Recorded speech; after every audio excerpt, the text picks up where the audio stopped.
দুঃখ শব্দটির সাথে পরিচিত নয় এমন কোনো মানুষ আছে?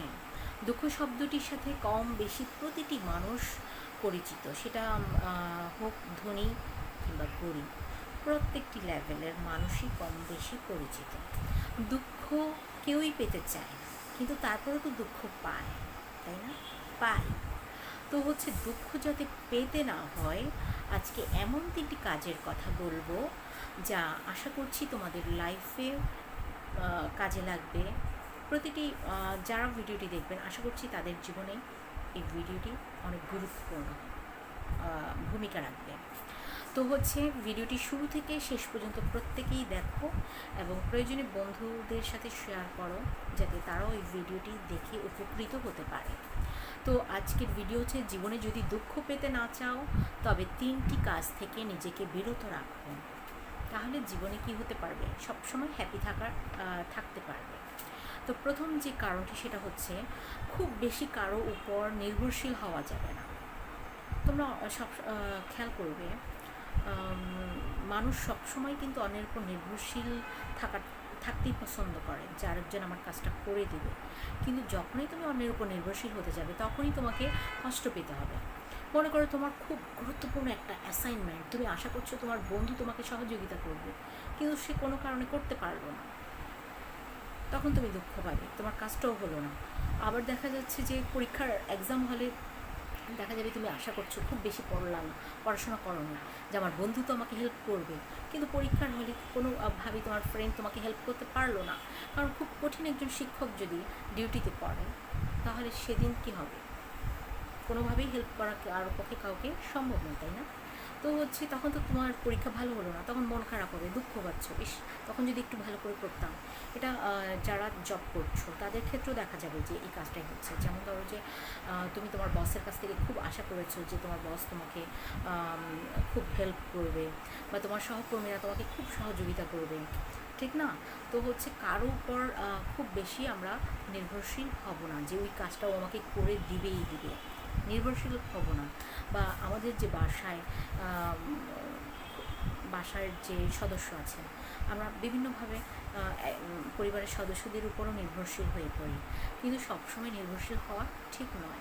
নিজের কাজটিকেই নিজে গুছিয়ে করার চেষ্টা করো, জীবনে অবশ্যই সফল হবে, মন ভালো থাকবে, খুশি থাকতে পারবে। নাম্বার 2 হচ্ছে, কারোর প্রতি খুব বেশি মুগ্ধ হবে না। যখনই কারোর প্রতি খুব বেশি মুগ্ধ হবে তখনই কিন্তু সমস্যা হবে, তখনই কিন্তু দুঃখ পাবে। কারণ হচ্ছে, কোনো জিনিস ভালো লাগছে, সেটা ভালো লাগতেই পারে, তার মানে ওই বিষয়টার প্রতি খুব বেশি সিরিয়াস হওয়ার কোনো মানে হয় না। কারণ তুমি যখন ওই বিষয়টাকে খুব বেশি গুরুত্ব দেবে, যে এই তখন কিন্তু দুঃখ পেতে হবে। কাউকে ভালো লাগছে, ওটা ও পর্যন্তই, খুব গুরুত্ব দেওয়ার কিছু নেই। কারণ হচ্ছে দেখবে, কোনো তারকা যখন মারা যায় বা আত্মহত্যা করে, তখন তার ভক্তদের অনেকেই দেখবে আত্মহত্যার পথ বেছে নেয়। তো এত বেশি মুগ্ধ হওয়ার দরকার কি? তোমার জীবনটা কি এতই তুচ্ছ যে একজন মানুষের জন্য তোমাকে আত্মহত্যা করতে হবে? তার মানে হচ্ছে, তোমার নিজেকে আগে ভালোবাসো। তুমি নিজেকে ভালো না বাসলে আরেকজনকে কেমন করে ভালোবাসবে? মুগ্ধতা তোমার নিজের প্রতি নিজে তৈরি করো, নিজের প্রতি মুগ্ধ হও, অন্যের প্রতি এত মুগ্ধ হওয়ার দরকার নেই। দেখবা দুই পক্ষ খেলা করছে, সেটা ক্রিকেট হোক ফুটবল হোক, দুপক্ষের অপোজিট পক্ষ দেখবা যে যখন যে দলটা হেরে যায়, সেই দলের দেখবা অনেক সাপোর্টার কী করে, মারামারি লাগিয়ে দেয়, একজনের সাথে আরেকজন অপোজিট টিমের দর্শকদের সাথে ঝগড়া লেগে পড়ে। তো সাপোর্টারের সাথে ঝগড়া লেগে যাচ্ছে।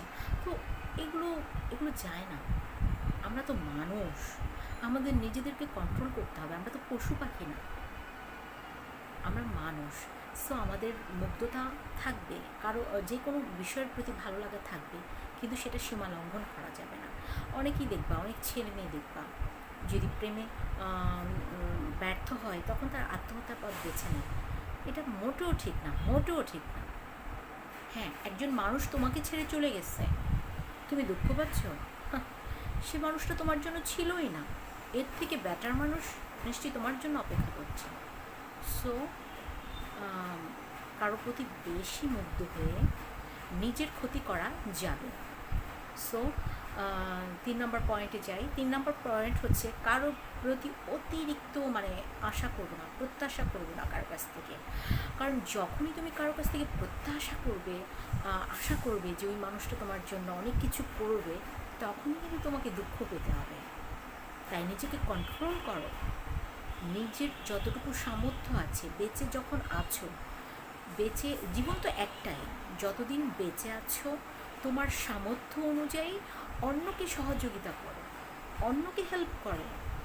দেখবে তোমার জন্য কেউ না কেউ প্রস্তুত থাকবে সহযোগিতার জন্য। কিন্তু এর মানে এই নয় তুমি প্রত্যাশা করবে কেউ একজন এসে তোমাকে ম্যাজিকের মতো তোমার সব মনের আশা পূর্ণ করে দেবে, ওটাও ঠিক না। আমরা কারো প্রতি তার মানে হচ্ছে যে খুব বেশি আশা করবো না, প্রত্যাশা করবো না। নিজের সামর্থ্য অনুযায়ী কাজ করব, নিজের জন্য নিজে কাজ করব, পাশাপাশি অন্যকেও সহযোগিতা করব। দেন হচ্ছে দেখবে যখন অন্যর জন্য সহযোগিতার হাত বাড়িয়ে দিচ্ছ, অবশ্যই দেখবে তোমার মনে একটা অন্যরকম শান্তি ফিল করবে। আর সর্বোপরি বলবো, নিজেকে সময় দাও, নিজের সাথে নিজের টাইম ওয়েস্ট করো, নিজেকে মূল্যায়ন করো, নিজেকে ভালোবাসো। আর যে 3টা পয়েন্ট বলেছি, এটা মানে অতিরিক্ত কোনো কিছুই ভালো না। সো এই 3টা পয়েন্ট নিজের মধ্যে ধারণ করো, দেখবে দুঃখ খুব কম পাবে। আশা করছি সবসময় হাসি খুশি থাকতে পারবে। তো ভিডিওটি যদি ভালো লাগে অবশ্যই লাইক করবে, কমেন্টস করবে, শেয়ার করবে। আর আমার চ্যানেলে যদি নতুন হয়ে থাকো অবশ্যই সাবস্ক্রাইব করতে ভুল করবে না। এবং পরবর্তীতে আরও নতুন নতুন ভিডিও নিয়ে তোমাদের সামনে আসবো। আর আমি জেসমিন রত্না এত সময় তোমাদের সাথে ছিলাম। পরবর্তীতে আরও সুন্দর সুন্দর ভিডিও নিয়ে তোমাদের সামনে আসবো। সবাই ভালো থাকো। আল্লাহ হাফেজ। আসসালামু আলাইকুম।